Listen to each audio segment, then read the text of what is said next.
Kumusta og mayong adlaw kaninyong tanan, mga kahigalaan ug mga kaigsuonan?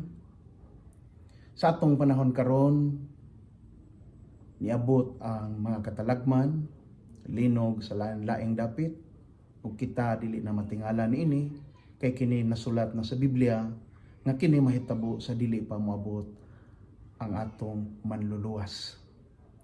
Nagaingon ang pulong sa Dios dinhi sa Job 14:1 ngadto sa 2. Muburag kinabuhi ang tao ug puno kini sa kalisod.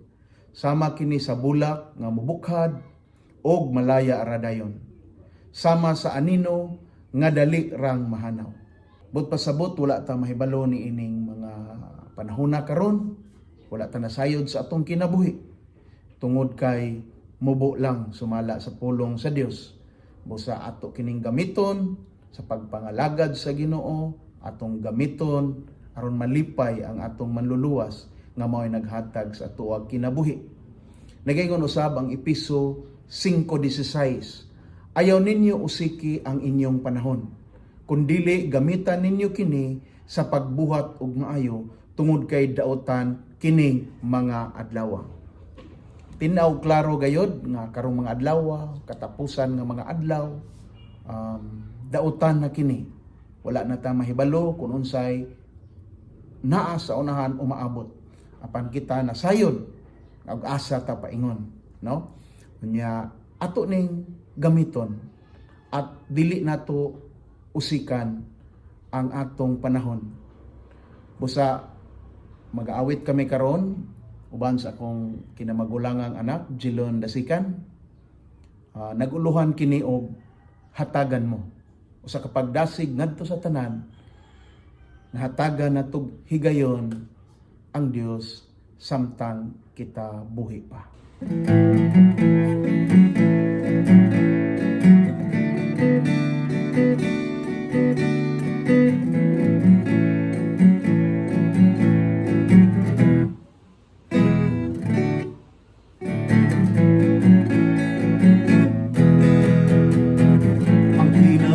Sa tao daw sama sa usa ka damgo, imong makita og imong masud-o panahon sa imong katulugon. Apan kalit sa pagkabunta, kini mawala, kini mahanaw, og di na nimo makita. Ang kinabuhi sa tao daw sama sa usa ka bulan, imong masudong ang iyang kaanya, sayo sa kabuntagin kini mo bukhan. Apan kalit sa pagkahapon, kini malarag, kini malaya, og mga hulog sa yuta. Hatagan mo og higayon, pulong sa Dios dunay gahom, nga mo usab ug mo bago sa kinabuhi mo karon.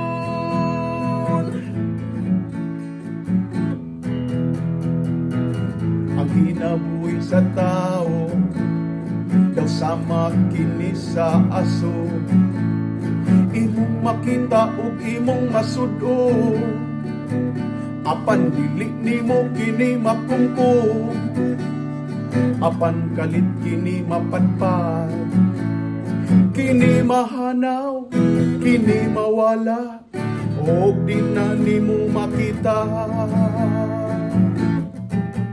Hatagan mo og higayon, pulong sa Dios dunay gahom, nga mo usab ug mo bago sa kinabuhi mo karon.